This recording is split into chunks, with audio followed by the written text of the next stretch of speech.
Alors, la démocratie semi-directe, c'est une forme de démocratie où le peuple y participe à la vie politique en passant par les représentants politiques élus, mais également directement en utilisant les instruments de la démocratie directe, comme l'initiative ou le référendum, dont on parlera plus tard. Donc en gros, la démocratie semi-directe, elle est à mi-chemin entre la démocratie directe et la démocratie représentative. Pour moi, ça signifie que la place accordée au peuple, elle est importante, que chaque voix compte et que tout le monde peut s'exprimer. Donc la démocratie semi-directe, elle favorise le vivre ensemble de nos différentes cultures, régions et langues, et elle pousse à la recherche de consensus lors de prise de décision. Alors ça rend la Suisse spéciale car il n'existe aucun autre pays au monde où le peuple participe autant largement aux décisions politiques qu'en Suisse. Toutes les Suissesses et les Suisses qui ont le droit de vote sont appelés à participer ou à se prononcer au moins 4 fois par année lors de votations populaires sur des objets politiques spécifiques ou concrets. En plus des élections des membres du Parlement qui a lieu tous les 4 ans. Alors, le premier instrument, il y a l'initiative populaire. Donc l'initiative populaire, elle permet au peuple suisse, qui a le droit de vote, de modifier la Constitution, mais pas une loi. Donc à la base, pour qu'une initiative populaire elle soit lancée, il faut un comité d'initiative qui est composé d'au moins 7 personnes majeures, et il faut que ce comité donc lance l'initiative. Ensuite, pour qu'elle aboutisse et qu'il y ait votation populaire, il faut que cette initiative elle récolte au moins 100 000 signatures en 18 mois, et 100 000 signatures valables, c'est-à-dire de personnes d'au moins 18 ans. Ensuite, donc il y a votation populaire, si c'est le cas et si ça aboutit.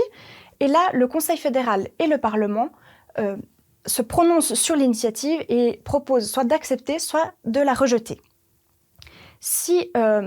Pour que l'initiative populaire soit acceptée, il faut donc la double majorité, c'est-à-dire la majorité du peuple et la majorité des cantons. Si c'est le cas, l'initiative elle est mise en œuvre, sinon l'ancien droit est maintenu. Ensuite, il y a le référendum législatif. Le référendum législatif, il permet aux citoyennes et aux citoyens de s'opposer ou de se prononcer sur l'adoption d'une loi par le Parlement ou d'un traité international. Donc, le référendum, les conditions sont un petit peu différentes. Toutes les Suissesses et les Suisses qui ont le droit de vote peuvent faire une demande de référendum et le signer. Pour qu'il aboutisse, il faut cette fois-ci 50 000 signatures en 100 jours ou bien que 8 cantons le demandent. Si c'est le cas, il y a votation populaire. Et cette fois-ci, il faut simplement une majorité simple, c'est-à-dire seulement que la majorité du peuple l'approuve. Si c'est le cas, le référendum est mis en œuvre, sinon l'ancien droit est maintenu. Ce qu'il faut savoir, c'est que c'est passablement compliqué pour un parlement des jeunes ou une jeunesse de parti de lancer une initiative populaire. Mais il existe d'autres moyens, donc de faire valoir les intérêts de son association. Il y a par exemple le droit de pétition. Le droit de pétition, donc toute personne peut lancer une pétition en Suisse, indépendamment de son sexe, de son âge ou de sa nationalité.